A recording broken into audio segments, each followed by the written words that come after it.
Perfecto. Vale, pues nada, saludaros a todos. Muchas gracias por estar aquí y dedicar un tiempo de vuestra vida confinados todos, pero estar aquí. Y nada, compartir con vosotros un poco el porqué y el sentido de este espacio y de la formación que queremos hacer. Yo conocí a Héctor sobre octubre, creo, en Valencia. Y por aquel entonces estábamos iniciando un proyecto con José en coles, en hacer un acompañamiento a un cambio de mirada en diferentes colegios, desde las prácticas restaurativas y la comunicación no violenta. Y había algo que todavía me faltaba, ¿no? Y conocía muchas metodologías diferentes de círculos, pero no me acababan de ¿cómo decir, no? Como en catalán dice, fer el pes, ¿no? No me acababan era como me faltaba algo y fue conocer a Héctor, ¿no? La primera hora y recuerdo que le dije a José, ¿no? Me giré porque estaba José en la formación y le dije, con este hombre quiero aprender mucho más, ¿no? Y esto es lo que realmente quiero transmitir en los colegios, transmitir en cualquier espacio donde podamos llevar los círculos, ¿no? Y entonces fue como, bueno, esa sensación no mía de, ¿es esto? Sí. Y no duré mucho, no sé, Héctor, si a la tarde mismo ya te estaba diciendo, Héctor, quiero seguir formándome, ¿cómo lo vamos a hacer? Me puedo ir a México, pero quizás es más fácil que vengas tú, ¿no? Y montamos una formación.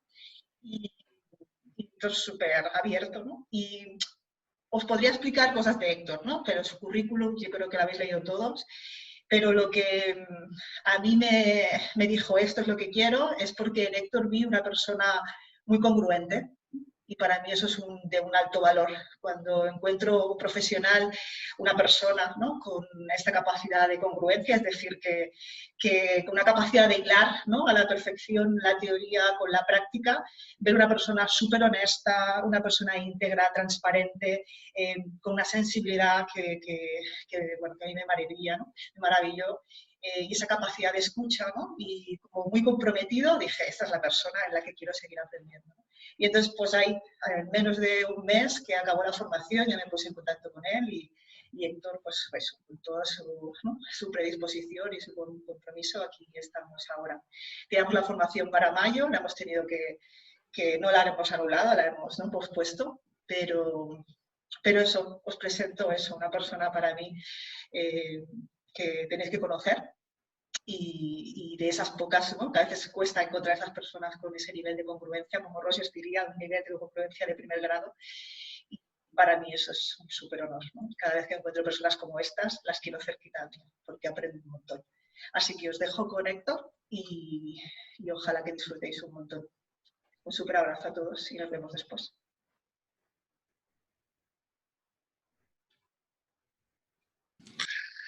Muchas gracias por esta bienvenida, Laura. Me deja sin palabras, me quedo conmovido. y bueno, debo de confesarte que no estoy acostumbrado a hablar tanto en estos medios. Este confinamiento me ha estado enseñando a manejar el Zoom, a empezar a trabajar este tipo de conferencias, de webinarios, pero que realmente soy inexperto en este tipo de situaciones y de ahí agradezco muchísimo todo el apoyo de Víctor y de Laura porque de verdad que yo no sabía ni qué estaba haciendo y sin ellos creo que hubiera estado completamente perdido en todo esto. Mi nombre es Héctor Valle, originalmente soy psicólogo, soy psicoterapeuta familiar, me gusta mucho trabajar desde la teoría de la narrativa y me gusta mucho explorar todos los campos en los que nos podemos desarrollar, los diversos lugares de diálogo que pueden existir con diversas personas. Y creo que desde ahí es como mi historia, como me voy enlazando un poco con esta parte de la justicia restaurativa y cómo voy llegando a la parte de los círculos. Bueno, hoy vamos a platicar un poquito y vamos a meternos en entender cómo funcionan los círculos de paz y de diálogo. ¿Cómo es que llegamos un poco a esta parte de decir, bueno, cuáles son los círculos de paz y cuáles son los círculos de diálogo, los círculos, y cómo es, en mi experiencia los he trabajado, en qué los he trabajado y por qué funcionan, ¿no? Analizar un poquito qué es lo que hay detrás de todo esto que hace que los círculos sean realmente funcionales. Porque vamos encontrando cada vez más que los círculos se pueden utilizar prácticamente en cualquier lugar. Y a mí me da mucho gusto estar viendo cómo en Latinoamérica y en algunos otros países empezamos a tener más y más desarrollos y cada vez más y más gente hablando de círculos de paz o de estos círculos o de estos círculos de diálogo, ¿no? Que no hay que confundirlos, pero hay que diferenciarlos, pero son muy, muy parecidos. Entonces, la idea es entender cómo funcionan los círculos de paz. ¿Qué es lo que hace que los círculos sean un modelo para construcción comunitaria? ¿Qué es lo que hace que los círculos sean un modelo que puede tener alcances tan grandes a la hora de solucionar conflictos, a la hora de reparar daños, a la hora de construir comunidad, a la hora de trabajar con traumas, a la hora de crear conciencia en las personas? ¿Qué es eso que hace que realmente las personas funcionen tan bien en los círculos? ¿Por qué los círculos de repente se van convirtiendo en magia? ¿Por qué de repente pareciera que lo que hacemos es muy poco y realmente es mucho? Entonces, la idea es revisar un poquito la teoría para que después a la larga, pues ustedes, si tienen más interés sobre los círculos, podamos ir leyendo más sobre cuáles son los caminos para llegar a los círculos, ¿no? ¿Cómo podemos llegar a conocer más sobre estos círculos de paz? Voy a compartir una presentación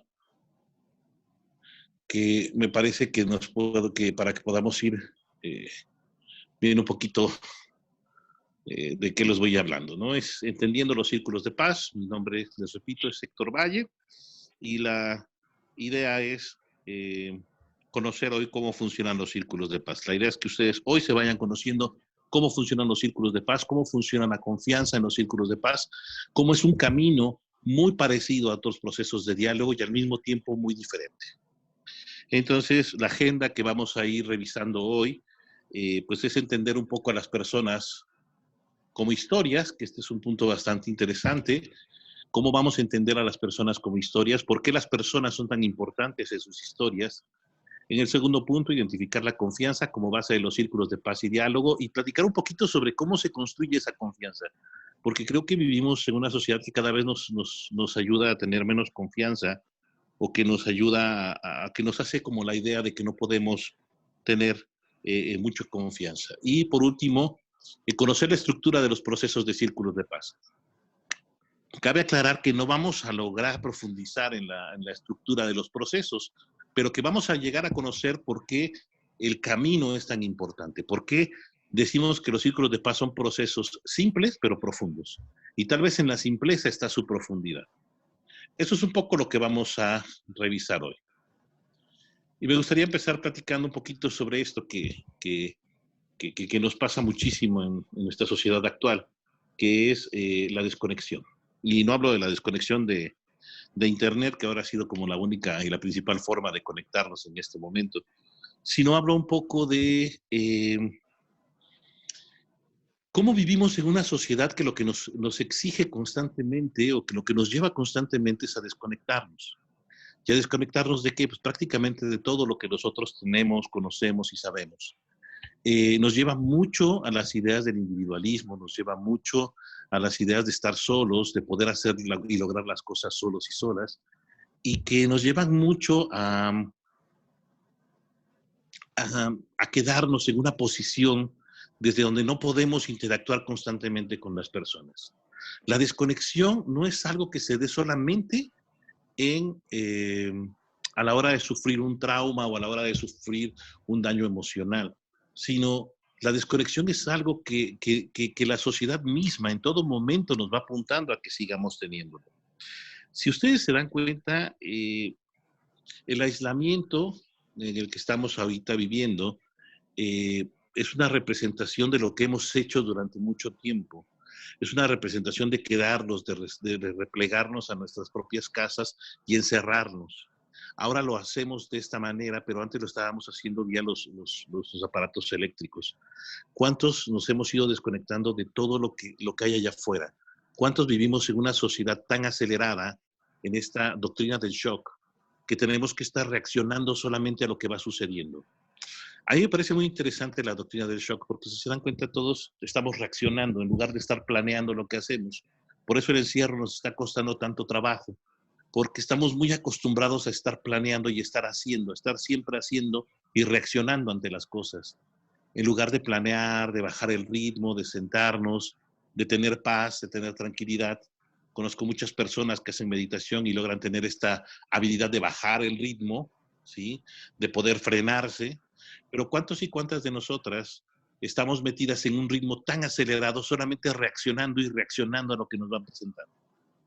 Ya tenemos que conseguir dinero para comer, tenemos que tener un mejor trabajo, queremos hacer un nuevo proyecto, donde me capacito más. Y siempre estamos en esta vorágine de seguir queriendo encontrar más y más cosas, en lugar de bajar un poco el ritmo, de detenernos y de empezar a explorar qué es lo que hay. Cómo volver a conectarnos con, no solamente con las personas, sino cómo volver a conectarnos con nosotras mismas. Cómo volver a conectarnos con nuestras historias, con lo que nosotros somos. Me preguntaban, bueno, y ahora en la cuarentena, ¿qué hacemos? Le digo, es un excelente momento para reconectarnos. Digo, ¿te has puesto a pensar si podríamos volver a escribir grandes correos? Sentarnos a escribir un correo electrónico, ya no los mensajes apresurados de WhatsApp, porque los mensajes de WhatsApp apresurados son maravillosos, ¿no? Y hasta tenemos emoticones para ahorrarnos palabras y letras, o sea, pones una carita sonriente y ya significa algo para los demás. En lugar de tomarnos el tiempo de describir qué estamos haciendo, o dónde estamos, o qué estamos sintiendo, es más fácil poner una carita con dos lagrimitas y sonriendo que, a pesar de que existe el diccionario emoticón español emoticón, no lo conozco, hay veces puede ser muy susceptible de ser interpretado de muchas maneras. ¿Qué significa el changuito tapándose los ojos, ¿no? ¿Qué significan dos monitos riéndose? ¿Qué significan los emoticones? ¿Sí? Si nos damos cuenta en ese sentido, estamos muy desconectados porque no nos tomamos esas charlas de largo aliento, ese podernos sentar a escribir un recuerdo, ese sentarnos a decir las cosas con largo aliento, a volver a reconectarnos con nuestras historias. ¿Cuántos respondemos 5 o 6 chats al mismo tiempo? Y estamos en 5 o 6 cosas al mismo tiempo, y al mismo tiempo estás trabajando y estás en la computadora y tienes un chat en la computadora, otro en el teléfono, Messenger, etcétera. Eso es una desconexión, porque a final de cuentas estamos respondiendo solamente, no conectándonos con las personas.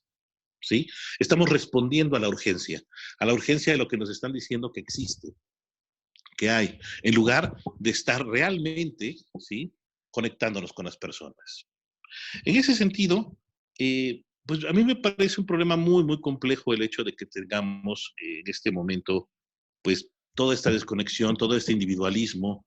Me llama mucho la atención, antes de que estuviéramos en este aislamiento, cómo las personas se estacionan en doble fila o triple fila para dejar a sus hijos de repente en el jardín de niños, o cómo para mí puede ser más importante mi tiempo que el tiempo de las demás personas, o llego a pensar primero en mí antes que en todas las cosas. Y a ver, no es algo malo, pero ¿qué tanto eso nos va desconectando? Nos va aislando, nos va desconectando de nuestras historias, del quién somos, ¿sí? ¿Quién eres en esas historias? Nos va desconectando de nuestras relaciones. ¿Cuántas relaciones actualmente se basan en mensajes de WhatsApp o llamadas rápidas o mensajitos nada más de emoticones, ¿no? ¿Cuántos cafés pendientes tenemos y que ahora en el encierro nos hemos dado cuenta que no los hemos cumplido? De nuestras emociones, ¿sí? Hay veces ya no tenemos conciencia de qué estamos sintiendo, qué es lo que está pasando con nosotros y nosotras. Y hay veces en este absurdo pensamiento positivo que llevamos a ultranza, ¿sí?, que está muy de moda el pensamiento positivo, y llevarlo a ultranza, o sea, llevarlo al hecho de que de repente me parece hasta absurdo la cantidad de pensamiento positivo que queremos inyectarle a las personas, ¿no? Piensa positivo. A ver, sí, piensa positivo, pero date cuenta de que hay veces las cosas no están del todo bien, de que sí hay dolor, de que sí duele, de que sí estoy enojado hoy, de que Hoy sí me siento triste porque no pude salir de casa y se vale, tengo derecho a estar triste, tengo derecho a sentir. Y no solo eso, tengo derecho a compartir lo que yo siento con otra persona. Y tengo derecho a que esa persona me comprenda. Pero ¿cuántos espacios tenemos para hacerlo, no? Me encantan los chats, entonces, hola, ¿cómo estás? Bien, ¿y tú? ¿Qué onda? ¿Qué haces? Aquí ya ves, meme, meme, emoticón, emoticón, eso es una charla, eso estamos conectando, realmente estamos ahí diciendo nuestras emociones. Pues esas llamadas telefónicas, a veces nos restringimos a nuestras emociones, solamente las van a conocer 6 o 7 personas y de ahí ya nadie más, ¿no? ¿Por qué? Porque son contadas las personas que pueden conocer mis emociones. ¿Por qué? Porque no confiamos en las personas. Y eso nos desconecta de la esperanza. ¿Por qué nos desconecta de la esperanza? Porque la esperanza es pensar que las cosas van a estar mejor. No solamente para mí, para todos y todas. Pero entonces, ¿cómo puedo pensar que las cosas van a estar mejor para todos y todas si estoy en este individualismo pensando solamente en mí, en lo que yo quiero para mí, en lo que yo necesito para mí, en lo que yo hago para mí, en lo que yo alimento para mí? ¿Sí? Y desconectarnos de la esperanza llega a ser incluso peligroso, ¿no? Porque cuando perdemos la esperanza, perdemos la confianza y perdemos el contacto con nosotros mismos y con nosotras mismas. La desconexión la podemos ver mucho en frases, ¿sí? Motivacionales que de repente a mí me hacen mucho ruido, como tú puedes ser lo que quieras. A ver, tú puedes decirle esta frase, tú puedes ser lo que quieras, pues sí, a un cierto sector de la población, pero ¿cuánta gente su futuro, su presente no está definido por quién quiere ser, sino por las circunstancias sociales que estamos viviendo? En México, en Latinoamérica, vivimos una pobreza muy, muy grande, donde aunque tú quieras ser abogado, tal vez no vas a poder, porque no hay escuelas.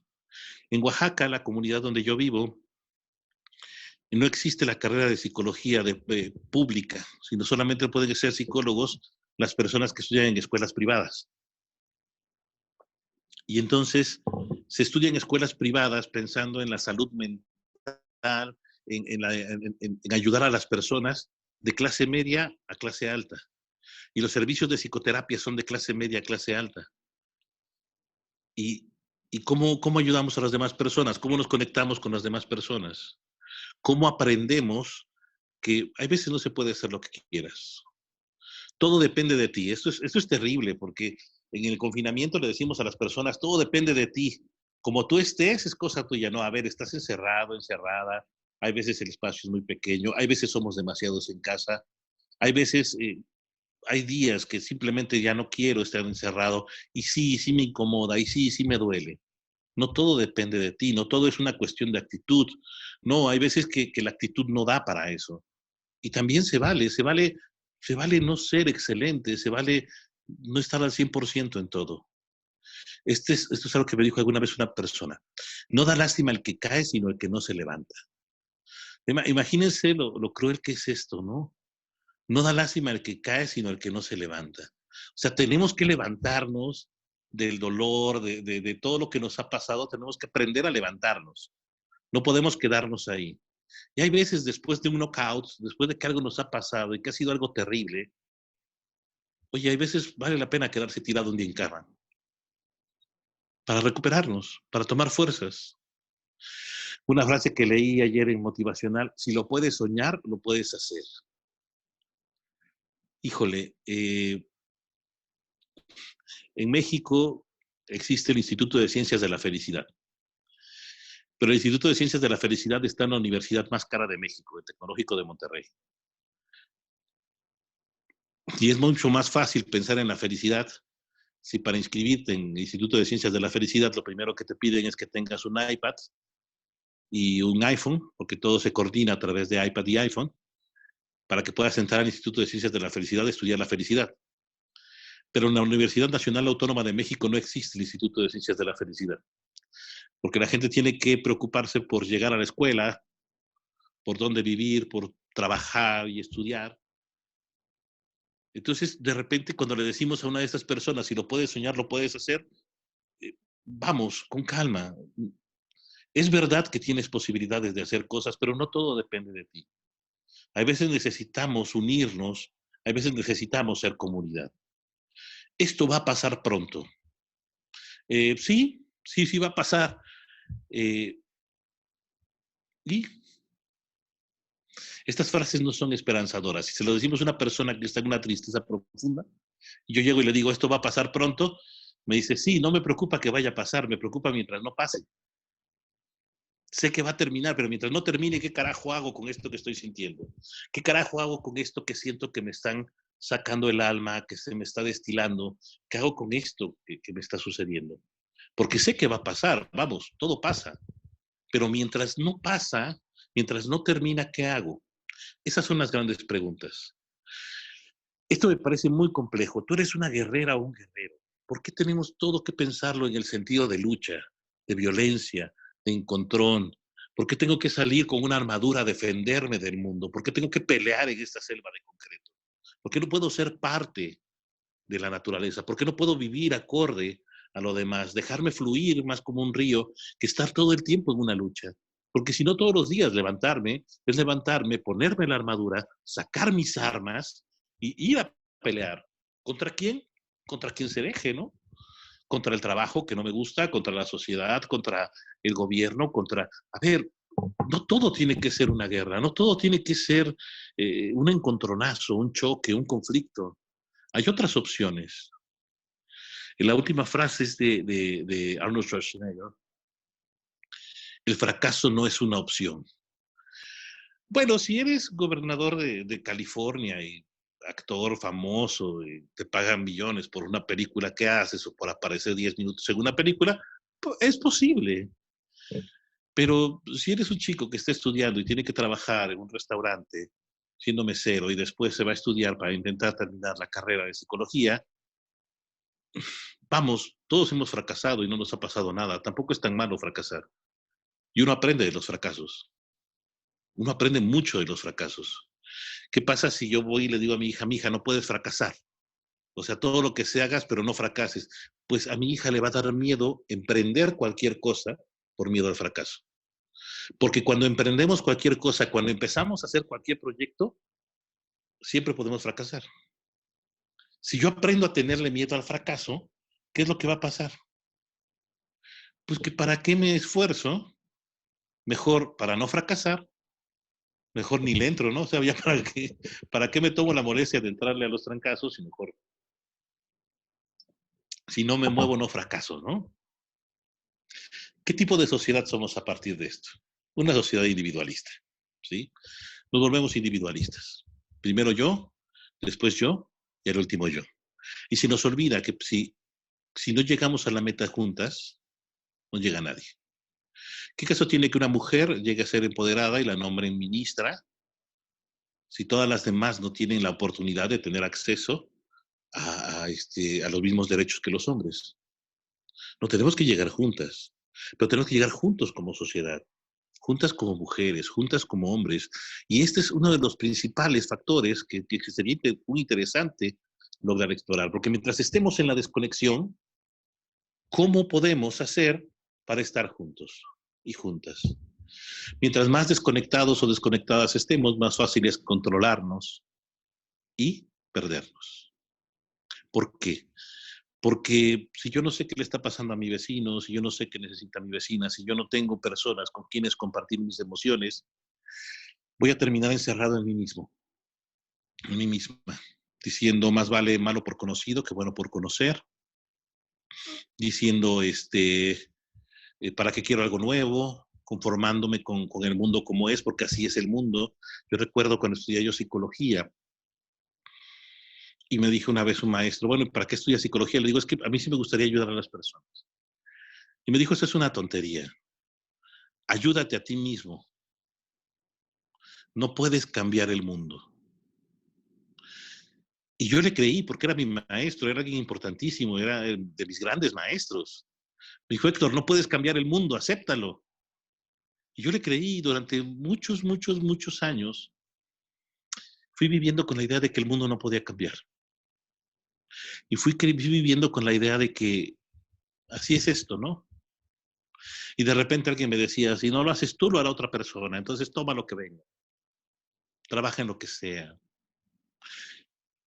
Y el creerme esta sensación, el darme, el meterme esta idea de que el mundo no iba a cambiar me hacía mucho daño. De que no estábamos ahí para ayudar a las personas, de que no estábamos aquí para los y las demás, sino estaba aquí para vivir conmigo y para trabajar en mí, para cuidarme. Hasta que comprendí de la manera más hermosa que la gente te puede ayudar. Un día me fui a un congreso, se puso muy bueno el congreso, agarré una parranda maravillosa, me gasté todo el dinero y a la hora de regresar a mi tierra no tenía dinero.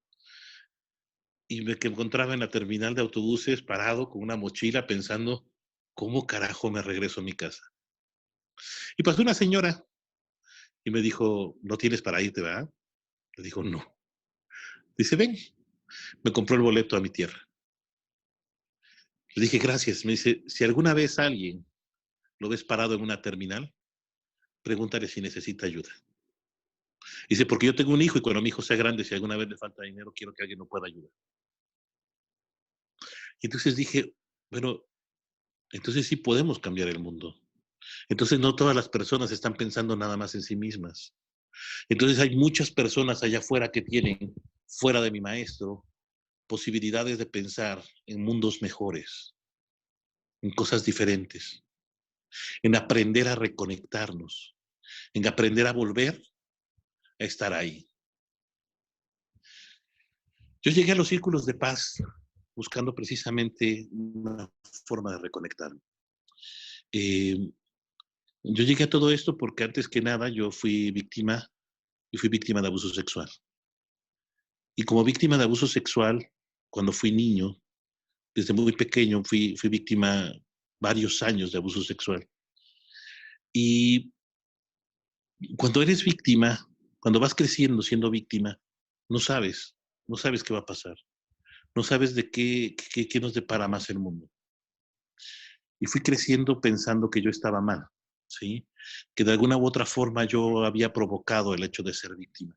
Y no importa que mi psicóloga muy bien intencionada me hubiera dicho que no era así, que yo no había tenido la culpa, algo me decía a mí que sí. Fui abusado, me lastimaron muchísimo. Eh, mis juegos empezaron a ser de lastimar o de ser lastimado. Tuve un intento de suicidio porque me desconecté de todo. Porque cuando quise contarlo nadie me creyó. Porque la misma psicóloga, muy bien intencionada, pero inexperta, me dijo, calma, eso le pasa a las personas, pero después se supera. Y yo tenía la esperanza cuando era muy niño de que cuando estaba siendo víctima tenía la esperanza de que algún día llegara un ángel, que un día llegara Dios a rescatarme, porque no sabía qué hacer, porque no podía hacer más, porque llorar no funcionaba, porque quererlo contar no funcionaba, porque la psicóloga no funcionaba. Y entonces, ¿qué haces? Y aprendes a crecer así, desconectado, pensando que la gente te puede hacer daño, pensando que no dejando entrar a las personas porque si entran y si me lastiman y si otra vez me vuelven a lastimar y si otra vez termino llorando y si otra vez termino, eh, eh, ¿qué va a hacer de mí si me quito esta coraza? ¿Dónde voy a terminar? Con el psiquiatra, bueno, ya terminé con el psiquiatra y de todas maneras no pasaba nada. Seguía sintiendo esa tristeza tan profunda dentro de mí, tan profunda. Era una cosa que estaba ahí, que de repente se movía y me hacía hacer muchas cosas. Y después, todavía con todo eso, llego a la carrera eh, y me dicen que el mundo no va a cambiar, que así es el mundo. ¿Qué más había? Conocí una persona maravillosa que se llamaba Cristina Parra, una maestra mía, que me dijo, Si no quieres creerlo, no lo creas, carajo. Si no quieres creer que el mundo va a seguir siendo así, no lo creas. ¿Por qué tienes que creerlo? Ya, chingada, a ver cómo está la cosa, ¿no? ¿De qué se trata esto entonces? Me dice, si puedes imaginar nuevos mundos, imagínalos. Si no quiere decir que los vayas a lograr conseguir, pero de ti dependerá hasta dónde te quedes intentando conseguirlos. Y entonces surgió la conexión. ¿Qué es la conexión? La conexión es permitirnos ser vulnerables. Y eso es algo muy difícil. Y yo acabo de permitirme ser vulnerable frente a una cámara con muchas personas que no conozco, que muchas están del otro lado del continente. Y acabo de permitirme ser vulnerable. Y sentí el movimiento aquí de tripas en mí. ¿Por qué permitirnos ser vulnerables? ¿Por qué la conexión es permitirnos ser vulnerables? Porque desde la vulnerabilidad es donde podemos construir las grandes relaciones. Desde la vulnerabilidad es donde podemos encontrar la creatividad máxima y la esperanza máxima. Porque cuando somos vulnerables nos mostramos como somos. Y entonces eso te puede permitir pensar que no eres la única, que no eres el único, a que le duele, que se preocupa, que está ahí. Y ese es el sentido de aprender que podemos ser vulnerables. Sí estamos conectados con una persona. Cuando estamos vulnerables, nos sentimos incluidos e incluidas. ¿Sí? Y sentimos ese sentido de unicidad en nuestra identidad. O sea, yo soy Héctor Valle y ustedes me están conociendo a partir de esto. Y a partir de esto, ustedes saben que soy yo. Y yo me siento más yo contándome, compartiéndome. Pero ¿cuántos y cuántas de nosotras tenemos miedo de compartirnos en un momento dado? No les digo que salgan allá afuera a gritar sus historias, pero ¿cuántos tenemos de verdad lugares para aprender a compartir? ¿Cuántos tenemos lugares para llegar a decir lo que sentimos? A pensarnos de una manera diferente. Y cuando estamos en conexión podemos volver a conectarnos con nuestros recursos personales, con nuestros recursos comunitarios, con nuestros recursos relacionales. Porque es volver a encontrarnos con nosotras y con las personas. Porque yo hoy las veo en una cámara. He estado pasando para intentar ver todas las caras. Pero me encantaría poderlas ver a los ojos, poderlos ver a los ojos. Ese contacto es interesante, ¿verdad? Ese sentir a la otra persona cerca de ti y decir, ay, qué rico es esta parte de encontrar a alguien que coincide conmigo. Que, oye, es eso que piensa él o que piensa ella. Fíjate que se me ocurrió a mí hace un chorro de tiempo. Y de repente te pones a platicar y dices, oye, qué fregón está esto. Entonces, cuando Laura se acerca y me dice, oye, es que tengo un proyecto en las escuelas, y se emociona y me cuenta, digo, ¡qué fregón! Carajo, de eso se trata. De que esos proyectos no se queden allá en una cajita, ¿no? Donde estamos haciendo lo nuestro. No, de que los echemos adelante todos y todas. Sí, que intentemos hacer más. Porque ahí en esa conexión es donde vamos a encontrar esos recursos. Ahora la bronca, el problema, es cómo nos conectamos. ¿Cómo le hacemos para conectarnos? ¿Cómo le hacemos? Porque vivimos en una sociedad que nos indica que nos desconectemos, que nos aísla. Y no estoy hablando de este aislamiento por salud, estoy hablando del aislamiento que nos indica la sociedad. ¿Sí? De tú puedes, tú eres el único, piensa solo en ti. En México hay un dicho horroroso que dice, de que lloren en tu casa a que lloren en la mía. Y digo, carajo, ¿y por qué tendrían que llorar en casa de alguien? ¿Y por qué carajo si lloramos, por qué no lloramos juntas? Porque hay veces llorar juntas es bien rico, ¿no? Cuando encuentras a alguien con que te acompaña de verdad con tus lágrimas, híjole, algo cambia. Entender que las personas somos las historias que contamos. Cuando una persona me dice, soy enojona, yo lo primero que hago es intentar llevar a mi contexto, a mi razonamiento, su enojo. Y digo, cuando yo me enojo, cuando Héctor Valle se enoja, cierra los puños, respira profundo, frunzo el ceño, maldigo, y entonces pienso que todas las personas se enojan como yo. ¿Y eso es real? No lo es. Las personas no se enojan como yo. El enojo es una experiencia personal en cada una de nosotras.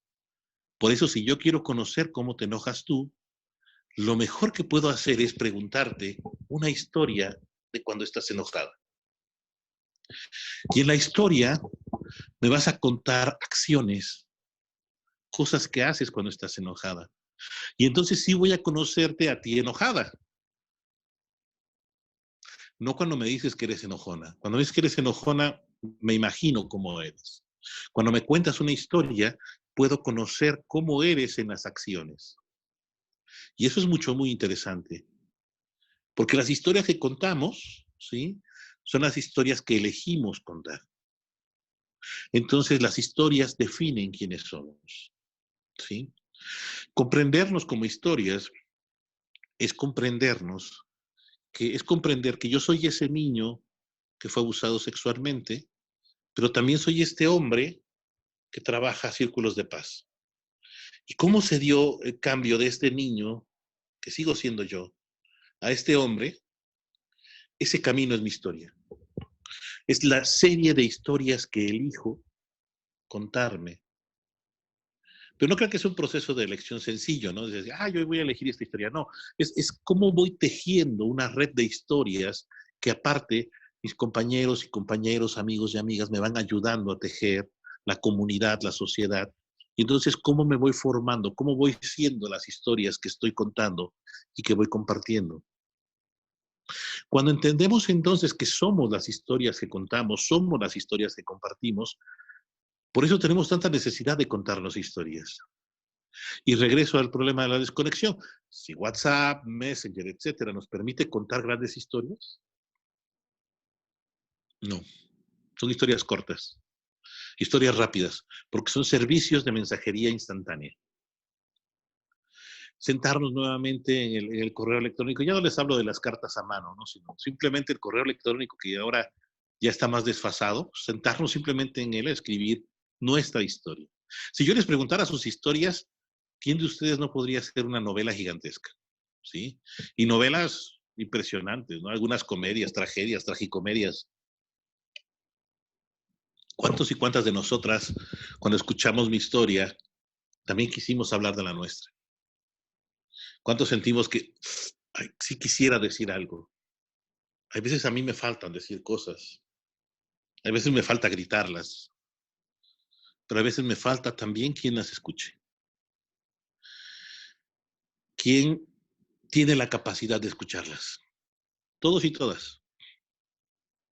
Pero a veces tenemos tanto miedo a las emociones, le tenemos tanto miedo al dolor, tanto miedo al enojo, tanto miedo a la tristeza, que no queremos escucharlas, ¿no? Y entonces la persona está llorando y le decimos, ya, tranquila, no llores.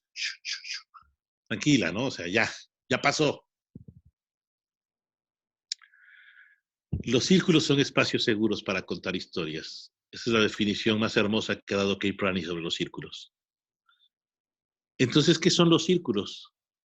Un lugar donde nos sentamos en círculo a poder compartir historias. ¿Cuáles? Las que queramos. Las que nos definen. Me gusta mucho esta imagen porque en esta imagen una de las cosas que yo veo es que todos estos objetos que hay acá, todas estas cosas que vamos encontrando, cuando vamos haciendo un círculo de paz, vamos pidiendo a las personas que nos compartan historias y a veces esas historias van acompañadas por objetos. Y cada uno de esos objetos es una historia. ¿Se imaginan cuántas historias tiene este centro? Le llamamos centro. Al ratito voy a platicar un poquito de eso. Pero ¿se imaginan cuántas historias hay ahí? Historias que van saliendo, surgiendo, tejiéndose. Eso es el círculo. Un lugar, un espacio seguro para contar nuestras historias. Para venir, abrirlas, ponerlas en el centro, como este, y que de ahí se vayan tejiendo nuevas historias. Porque cuando contamos la historia, Ahora es una nueva historia, ¿no? Nunca había contado mi historia en una máquina. Hoy es una nueva historia para mí porque extrañamente me sentí conectado, a pesar de que no las veo aquí en mi presencia, no están aquí conmigo en este cuarto. Yo sentí conexión. Entonces, eso es lo importante de las historias, ¿sí? El poder compartirnos en historias. Compartir una historia no es nada más platicar un cuento, es hablar de nosotras, es hablar de lo que nos ocurrió. Y hay veces nos dan la palabra y nos tendemos, ¿no? 3, 4, 5 horas podemos hablar de nosotras mismas, no por egoísmo, no por, no por protagonismo, sino es lo que necesitamos decir. Lo primero que tenemos que entender es que los círculos son espacios seguros para contar historias. Desde ahí, simplemente sentarnos a compartir historias, ya estamos haciendo un círculo. ¿Sí? Sentarnos a compartir esas historias. Ahí ya tenemos mucho que hacer, ¿verdad?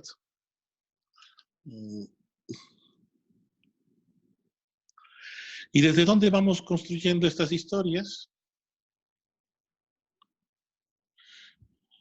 ¿Cómo le hacemos entonces? Pues desde la confianza. ¿Sí? Solamente desde la confianza podemos ir compartiendo estas historias. ¿Qué es la confianza? Es una hipótesis sobre la conducta futura del otro o la otra. ¿Sí? Es creer que lo que yo te estoy diciendo, ¿sí? Te va a ayudar, te va a servir o no. Yo tengo la confianza de que este webinario les sirva a ustedes.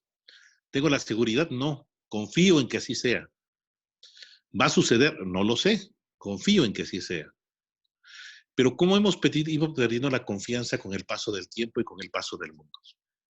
¿Cuántos ejemplos podríamos dar de cómo se ha ido perdiendo la confianza? Perdemos la confianza en nuestras instituciones políticas, en nuestras instituciones religiosas, en nuestra comunidad. Perdemos la confianza en las personas, perdemos la confianza en prácticamente todo, porque casi nada responde a lo que nosotros necesitamos. Y vamos día a día, mes con mes, hora con hora, perdiendo confianza, sintiéndonos más desconectados, porque la confianza nos conecta. Entonces, bueno, entonces, ¿cómo carajo le hacemos para crear confianza? ¿Sí? Si estamos diciendo que en los círculos vamos a compartir historias, es porque entonces en los círculos tiene que haber confianza. Pero venimos de una sociedad que no tiene confianza. ¿Cómo construimos la confianza en los círculos? Es el proceso más natural que siempre hay. ¿Sí? Yo te cuento una historia. Y cuando tú escuchas esa historia con respeto, con dignidad, con comprensión y con empatía, cuando tú eres una receptora de mi historia, con respeto, dignidad y comprensión, ¿qué sucede entonces? Muy sencillo, confío en ti. Porque respondiste a lo que yo hice. Yo te compartí algo mío, algo muy privado, algo muy personal. Y tú ahora respondes a eso. Y como respondes a eso, y yo te veo que estás respondiendo a eso, entendiéndome, que estás respondiendo a eso diciendo, oye, tienes razón, oye, está interesante.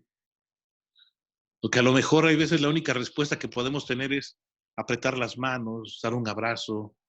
O a veces lo único que tenemos es sonreír, que no tenemos otra cosa que decir. Pero hay respeto, dignidad y comprensión de mi historia. Es probable que ahora tú, ¿sí?, te atrevas a compartir una historia conmigo. Una historia de regreso. ¿A poco no lo hacemos así con nuestros amigos y amigas? Cuando empezamos una relación de amistad, primero nos cae bien la persona, empezamos jajaja, jujuju, y de repente lo que hacemos es compartirle una historia. ¿Sí? Fíjate que yo cuando era niño, cuando era niña, hacía esto, hacía aquello, jajaja, jujuju. La persona reacciona, la persona responde a lo que yo le estoy diciendo, la persona respeta, comprende y es empática con mi historia. Entonces, ¿qué sucede? Esa persona te responde contándote otra de sus historias. Y recuerden, las historias es quién somos. Las historias no es nada más contar cosas para llenar el espacio. Las historias es quién somos. Y si yo respondo a tu historia con respeto, dignidad, comprensión y empatía, ahora yo quiero contarte una nueva historia más profunda. Ahora yo quiero contarte algo nuevo. Ahora yo quiero decirte otra historia, una historia nueva. Y así vamos tejiendo las relaciones de conocidos, cuates, amigos, parejas, cuando vamos logrando contarnos esas historias. Hasta que llega el momento, ese momento climático en las relaciones, donde llegas y le cuentas a la persona tu historia más personal, tu historia más íntima. Hay un meme que me gusta mucho, no lo tengo a la mano, pero que está un chico y una chica sentados, parados, y dice, y está él diciéndole, te presento al mayor de mis miedos. Y es un monstruo gigante que está con él. Y el miedo dice, debes de ser muy importante. No suele presentarme casi con nadie.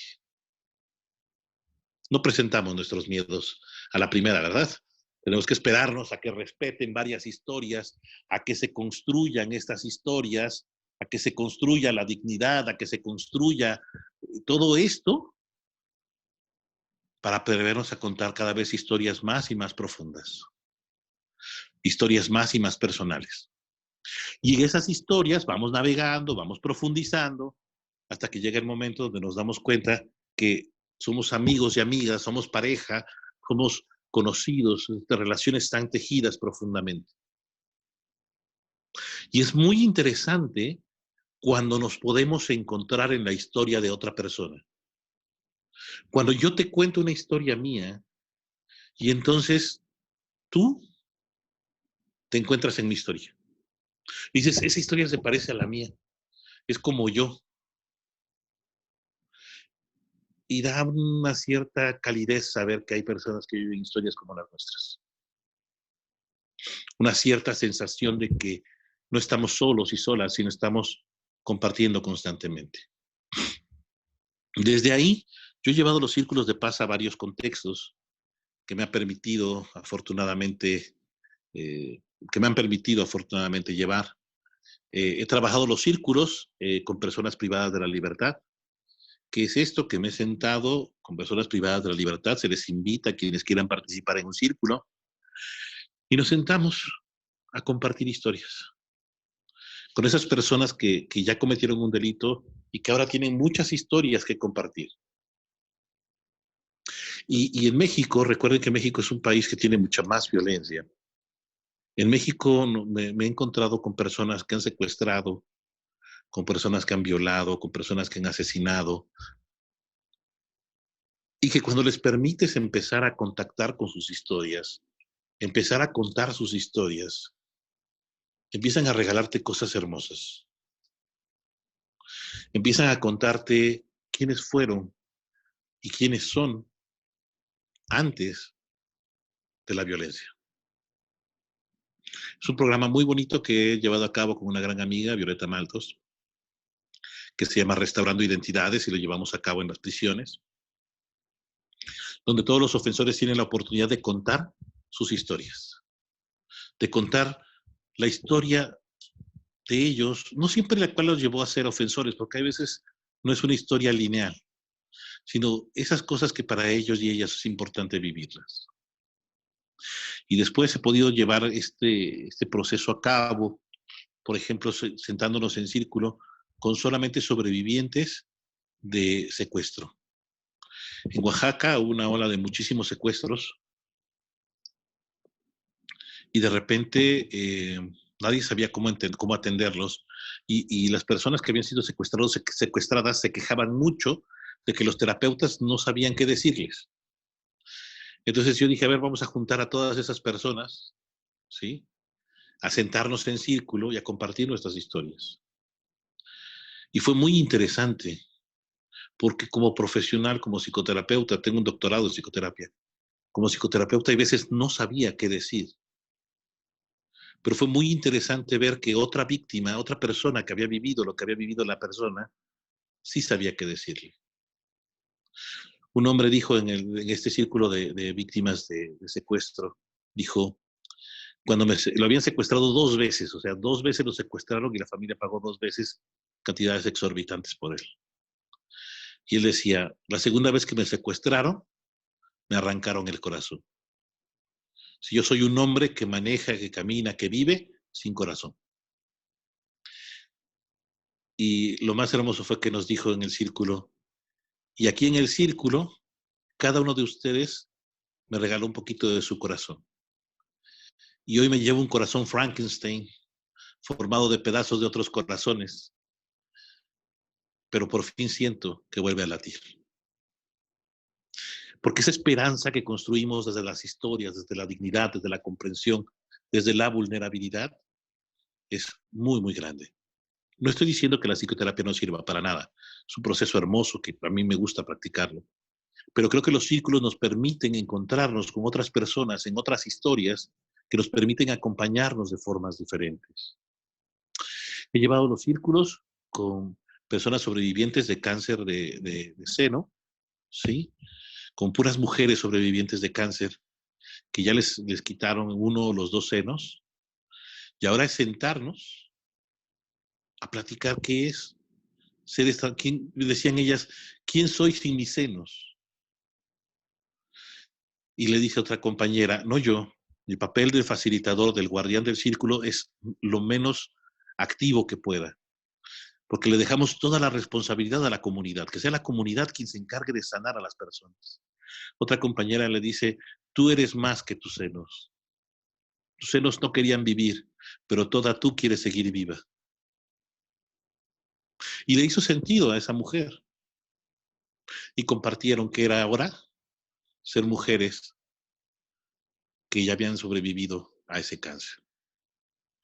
Y he hecho círculos con estudiantes de psicología, en lugar de que vayan a psicoterapia grupal, hemos sustituido por círculos de paz. He hecho círculos con hombres, con grupos de hombres renunciando a la violencia. He hecho círculos con mujeres víctimas de violencia doméstica. Los he hecho en las escuelas para trabajar el bullying. El último caso que llevé de bullying, me pareció muy bonito, fue, me hablaron de la escuela para atender un caso de bullying. Había un muchacho que es tartamudo y que un grupo, 3 muchachos le estaban haciendo bullying, ¿no? Y cuando le tocaba exponer a este muchacho, estos 3 chicos empezaban a hacer ruidos como ba, ba, ba, ba, ba, para que el muchacho se pusiera más nervioso y tartamudeara más. Nadie le había puesto atención al caso hasta que el chico con problema del habla se empezó a cortar. Y entonces cuando ya se empezó a cortar, entonces todo el mundo dijo, ay, hay que hacer algo por el bullying, etc. Y afortunadamente una de las maestras me conocía, nos reunimos, les dije, podemos intentar un círculo para hablar de lo que está pasando.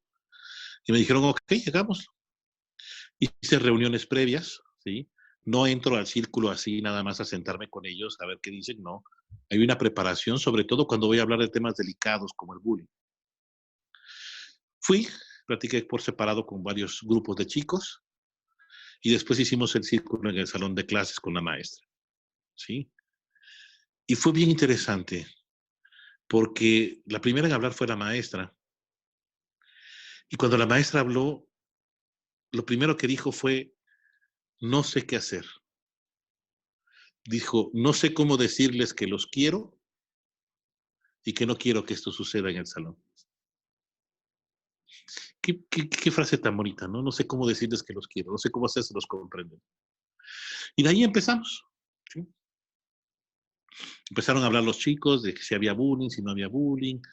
Nosotros los facilitadores, los guardianes del círculo, lo que hacemos es mantener las preguntas y mantener el círculo.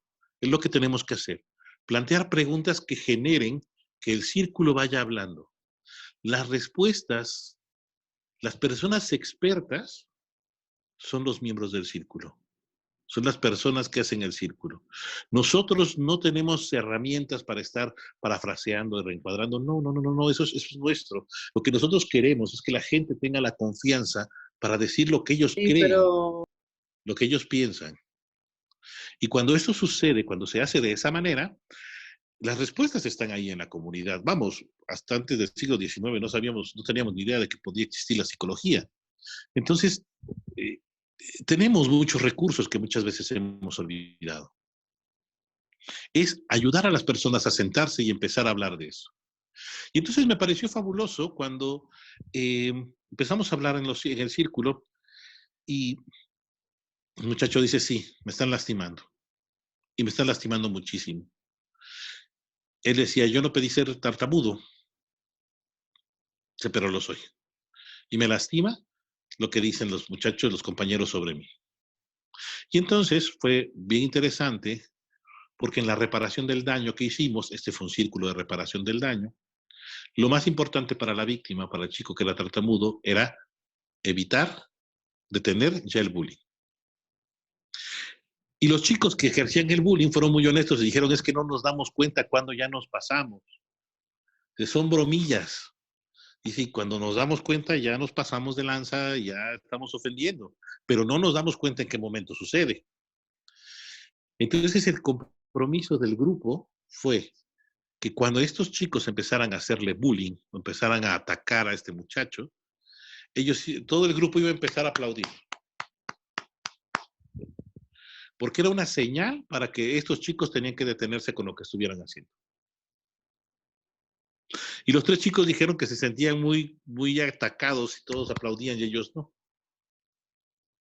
Entonces una chica de la comunidad les dijo, oigan, ¿y si se paran ustedes y agradecen? Cuando ustedes se exponen, dice, ustedes son bien chistosos porque siempre agradecen, hacen reverencias al público.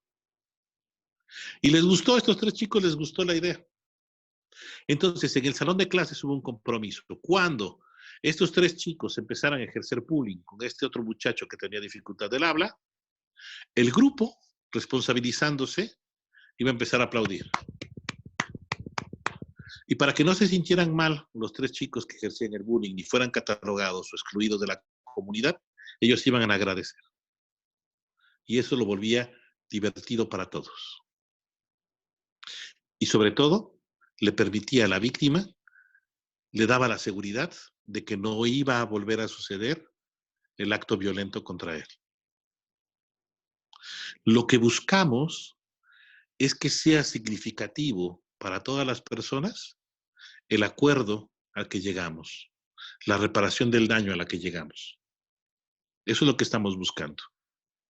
Entonces, los círculos pueden utilizarse como un proceso para solucionar conflictos, para reparar el daño, para muchísimas cosas, porque hay muchísimos tipos de círculos, para dialogar, para sanar, para trabajar traumas, para reparar el daño, para construir paz, para generar, para tomar decisiones. Los círculos pueden utilizarse para cualquier cosa. Y cada uno de los círculos, ¿sí?, tiene una metodología específica. Comparten las primeras partes, pero después se diferencian. Aprender todos los tipos de los círculos, bueno, es un reto muy interesante, ¿verdad? Tal vez no todos, pero sí los que podamos utilizar. Después algunos amigos como Paulo Moratelli dice, hay veces ya no sé ni círculo de qué es, yo nada más hago el círculo y a ver qué va saliendo, ¿no? Lo que vaya arrancando. A mí me gusta mucho tener una idea más o menos clara de cuál es el objetivo para el que voy a plantear el círculo, para reparar un daño, para construir comunidad, para tomar una decisión, para acompañar emociones intensas de víctimas, para ayudar a las personas a cambiar su expectativa.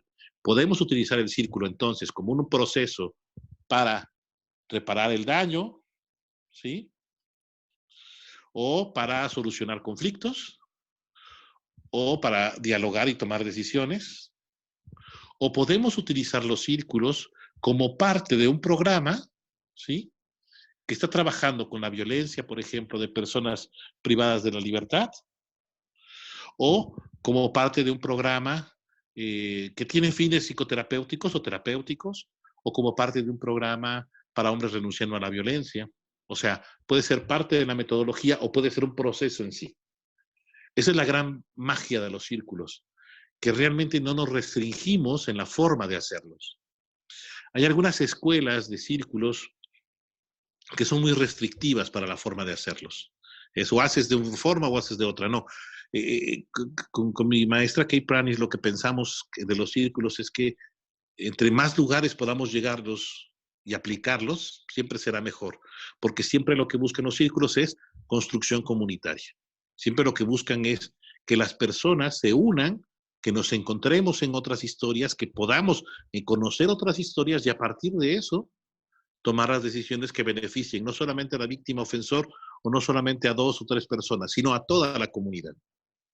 Y esa es una de las grandes diferencias, por ejemplo, con mediación. Entonces, los círculos siempre van a tener un marco interno para que funcionen, para construir la confianza, que son valores y principios que mantienen funcionando el círculo. ¿Sí? Siempre que vamos a tener un círculo, hay una ronda del inicio que le llamamos la ronda de valores, donde la gente va a decir, donde van a responder a la pregunta de ¿qué valores, sí, crees tú que debamos vivir en el círculo? Porque hay veces, si se dan cuenta, hay veces los valores nada más los decimos, pero no los vivimos, ¿no? Es bien padre la gente que dice, ay, queremos honestidad. Ok, pero ¿cómo vamos a vivir la honestidad? En este círculo, ¿a qué nos comprometemos? Y a veces es bien interesante porque la gente dice, me comprometo a vivir la honestidad al 80%, porque hay un 20% que me quiero reservar y que no me quiero contar a nadie. Y qué rico, ¿no? Qué honesto decir que vas a ser 80% honesto. Se me hace más honesto que decir que vas a ser el 100% y a veces no lo podemos ser. O por ejemplo, hay gente que me dice, quiero que como valor sea la empatía. Qué rico, el valor del amor. Bueno, y ahora, ¿cómo vamos a vivir en acciones esos valores en el círculo? Eso es lo que, si se dan cuenta, eso es lo que le da la forma al círculo. Eso es lo que lo mantiene. Los valores. La forma en que nosotros decidimos construirnos. No reglas fijas, sino guías, brújulas que nos indican hacia dónde caminar. A mí me gustaría que en este círculo viviéramos la confianza. Ay, qué rico, ¿no? A mí me gustaría que en este círculo viviéramos cariño. De repente mucha gente dice, pero es que esos no son valores. A ver, no seamos tan estrictos, tan estrictas, y permitamos que la gente construya los espacios seguros como ellos y ellas decidan construirlos. ¿Sí? Nosotros somos guardianes del círculo, pero nosotros y nosotras como guardianes de los círculos, como guardianas de los círculos, cuando termine nos iremos. Y el círculo se tiene que quedar. El círculo puede vivir sin nosotras. Porque lo interesante es eso, que las personas aprendan a construir comunidad, a ser comunidad, a desarrollarse sin necesidad de que estemos nosotros y nosotras. El marco externo, perdón, que estaba aquí mismo. El marco externo, sí, los círculos son sencillos, pero esto no quiere decir que conducirlos sea sencillo. El marco externo se refiere a la estructura física. Primero, sillas, de preferencia que sean todas iguales. Digo, tampoco si hay una silla es diferente, vamos a hacer un relajo y vamos a dejar de hacer el círculo, no. Pero de preferencia que todas las sillas estén en círculo, ¿sí? Si son iguales, mejor. Hay veces los chavos, de gente más joven, prefiere hacer el círculo en el suelo, ¿no? Sentarnos en el suelo. Y hay veces bien padre porque algunos de ellos prefieren acostarse. Y nosotros no vamos a decirle a la gente, no te cuestes, adelante, siéntate. No, o sea, es permanecer en el círculo. Es un espacio que tenemos que tener, un espacio para contar historias. Y hay 3 cosas que ahorita quiero compartirles que nos ayudan a funcionar en los círculos. La primera es la voz o la pieza del habla. Cada uno y cada una de nosotras va a tener siempre una pieza del habla. Esto quiere decir que es un objeto que nosotros vamos a poder ir pasando en el círculo, ¿sí? A la derecha o a la izquierda o de forma transversal, para que solamente quien tenga la pieza del habla puede hablar. Las demás personas vamos a escuchar. Y esto es bien importante, porque nos da el sentido de respeto desde el inicio del círculo. Solo quien tiene la pieza del habla, la voz, puede hablar, ¿sí? ¿Qué es una voz? Una amiga muy querida, Iraís, me trajo que fue a Machu Picchu y encontró una piedra que podemos encontrar en cualquier lugar.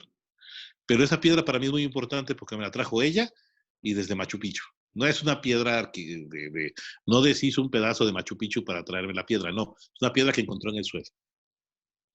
Pero entonces ese objeto se vuelve importante para mí, y si se vuelve importante para mí y yo les cuento la importancia de ese objeto, se puede volver importante para ustedes. Y entonces vamos a respetar esa voz para todas las personas que estemos en el círculo.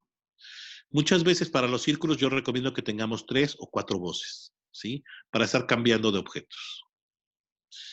Un centro, ¿sí? En la fotografía que hace rato les mostraba, este es un centro, ¿sí? Tiene que ser un tapete o algo que podamos poner en el centro del círculo donde estamos todos sentados. ¿Para qué? Para que podamos compartir ahí los valores y las historias. Estos que están en los platitos son valores, ¿sí? Los que están en estos cuadros, en estos recuadros, son parte de una dinámica que hicimos, ¿sí? De un ritual. Y por ejemplo, aquí podemos ver esta Frida Kahlo que está aquí. Es una de las voces que yo utilizo para hacer los círculos, ¿sí? Esa Frida Kahlo es de mi hija. No me la presta, así que sin mucho permiso me la robo y la ando utilizando en los círculos de paz. Pero espero que no se entere porque si no me la va a quitar. De vez en cuando me pregunta por ahí y le digo, ahí está, por tu cuarto. Entonces, pero para mí representa a mi hija. Representa la mexicanidad de mi hija. Y cuando salgo de mi querido Oaxaca, es una forma en que mi hija me acompaña. El centro, entonces, es un espacio para que podamos compartir las cosas. A mí me gusta mucho utilizar los centros porque siento que ahí nos vamos construyendo como comunidad. Entre más cosas compartimos. De repente les puedo decir, bueno, dime el nombre de 3 personas que sean importantes para ti en tu vida y las puedes anotar en un papelito y las compartes en el centro. Y entonces el centro deja de ser algo mío para volverse algo de todas y todos, ¿sí? Que representa nuestra unión como comunidad. Y el último punto que me gusta mucho y que nos diferencia es la ceremonia, los rituales de apertura y de cierre. ¿Por qué la ceremonia la metemos aquí como el marco externo? Porque funcionan en 2 niveles. Un nivel muy científico, que es activar nuestras neuronas espejos para estar todos en una misma sintonía. ¿Y qué es una ceremonia? Puede ser desde leer una frase, cantar una canción. Por ejemplo, si conozco ejercicios de yoga, a lo mejor hacer un ejercicio de yoga. Si conozco meditación, hacer alguna meditación. Si conozco hipnosis, hacer algún trance. Si lo que conozco son juegos cooperativos por la paz, puedo hacer un juego cooperativo por la paz. Si lo que conozco son manualidades, puedo basarme para que todos y todas hagamos esas manualidades. Lo que hacemos es empatar, ¿sí? Empatar nuestras voces, nuestros pensamientos, para que todos sepamos que vamos a entrar en un espacio importante, un espacio sagrado. Cuando hacemos ceremonias es porque vamos a entrar en lugares importantes. Por eso es muy importante siempre tener las ceremonias, ¿sí? Siempre es muy importante tener las ceremonias. Para mí, una ceremonia de inicio representa lo que vamos a vivir. Imagínense, por ejemplo, si yo dijera que vamos a entrar en una ceremonia y yo dijera parte de ese poema maravilloso de Benedetti, de no te quedes al borde, no te quedes al borde del camino, no retengas el júbilo y no quieras con desgana, no te salves ahora ni nunca, no te salves, no te llenes de calma, no reserves del mundo solo un rincón tranquilo y no dejes caer los párpados pesados como juicios. Cuando yo voy diciendo este poema, vamos todas las que estamos sentadas en ese círculo empezando a meternos en la misma sintonía, empezando a vivir en esa misma sintonía lo que estamos empezando a plantear. Por eso es muy importante siempre tener del marco externo el espacio, la voz, el centro y la ceremonia. Las etapas, muy sencillas. La primera etapa, discernir si el círculo es aplicable en esta situación. La etapa 2, que es preparar a los participantes y las cosas que voy a utilizar en el círculo. Y la etapa 3, el círculo en sí. Que el círculo tiene 4 fases y con esto voy terminando.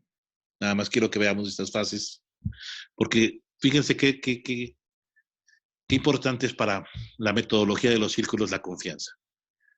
La primera es la introducción, donde hacemos la ceremonia de apertura, las presentaciones, la presentación del círculo, de las voces, el funcionamiento del círculo.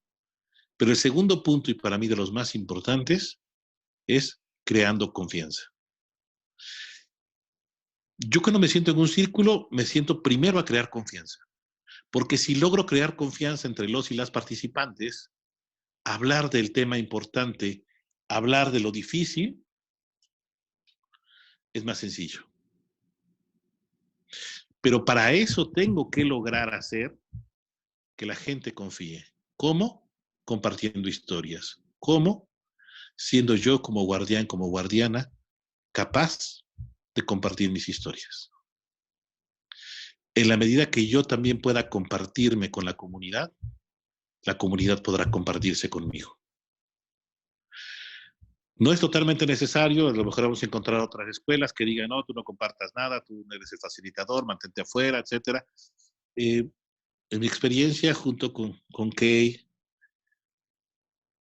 entre más aprendemos a compartirnos, más la gente se queda en contacto con nosotros y nosotras. Entonces, por eso es tan importante crear confianza, ¿sí? Le dedicamos un buen tiempo a crear confianza y después ya hablamos del tema, de lo importante, de lo que tenemos que hablar, ya sea tomar decisiones, ya sea hablar de los traumas, ya sea hablar de la reparación del daño, de cómo vamos a solucionar el conflicto, etc. Al final, el último punto de que se dan cuenta en el círculo es las soluciones o los acuerdos a los que vamos llegando. Pero le dedicamos un muy buen tiempo a crear confianza, porque la base de los círculos de paz es la confianza. Entre más confianza haya entre las participantes en un círculo, más fácil va a ser poder hablar de los temas importantes, poder aprender a plantear los temas importantes, para poder llegar a soluciones, para poder llegar a toma de acuerdos, para poder llegar a acciones concretas que vamos a realizar. Muchas veces y en algunos tipos de círculos no es necesario llegar hasta las soluciones. Por ejemplo, cuando creamos muchas veces círculos nada más de diálogo o círculos de construcción comunitaria, nos quedamos hasta las preguntas de crear confianza, ¿sí? ¿Cuáles preguntas podemos hacer para confiar confianza? Contar historias. Cuéntame una historia donde te hayas sentido feliz. Cuéntame una historia donde hayas sentido que las cosas salieron bien. Preguntas muy sencillas, no son preguntas complejísimas, pero son preguntas que nos van ayudando a conocernos mutuamente. La magia de los círculos de paz ocurre cuando dejas que te mire más allá de lo que crees saber de ti y cuando dejo que me mires más allá de lo que creo saber de mí. Cuando dejo y me dejas y nos dejamos mirarnos en historias. Termino con esta anécdota. Una vez estaba haciendo un círculo de paz con unos voluntarios para un programa de construcción de paz. Era un grupo de personas que se iban a ir a una de las zonas más violentas de México a hacer círculos. Y estaba yo compartiendo con ellas cuando de repente una de las chicas nos dice, hay algo que quiero contarles que no le he contado nunca a nadie.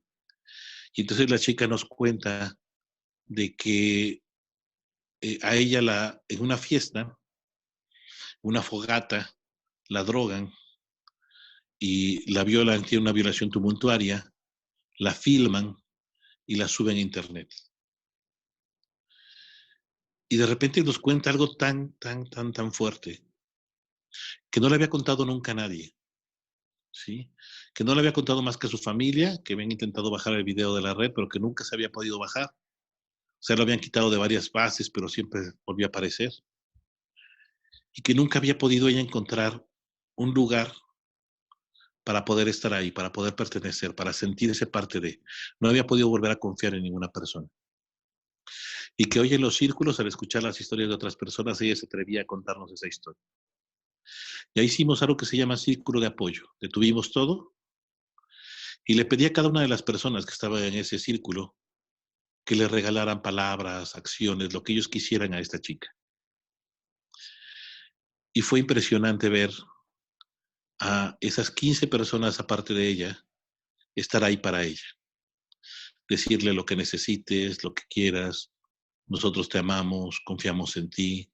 Abrazarla, llenarla de esperanzas, decirle, tú no eres lo que pasó, tú no tuviste la culpa. Hubo un hombre que se puso a llorar y dice, es impresionante que los hombres podamos hacer esto. Es impresionante que podamos causar este daño. Y cuando el círculo terminó y le pregunté a ella qué se llevaba de todo esto que estaban diciendo las personas, ella dijo que por primera vez en muchos años se había sentido comprendida y nuevamente parte del mundo. Eso es lo que pretendemos con los círculos. Volver a integrarnos, volver a ser parte de nuestra comunidad, de nuestra sociedad, de nuestro mundo.